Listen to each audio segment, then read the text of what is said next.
What's up everyone? In this video, I'll show you how to connect your iPhone to an Apple TV or AirPlay certified TV in order to transmit what's on your iPhone screen to the TV to view it on your TV in a large scale. So here I have a photo open in my gallery. If I tap on it, here I'll see the share option on the bottom left corner. If I tap on it and scroll down a bit, I'll see the third option is AirPlay. The order of the options might be different, but you will see AirPlay option in this menu.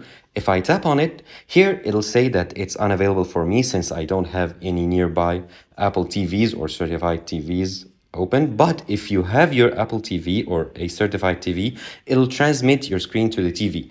And you can do so also with movies. And if you have your Apple TV application opened and there's a video playing, you can transmit it using the same option.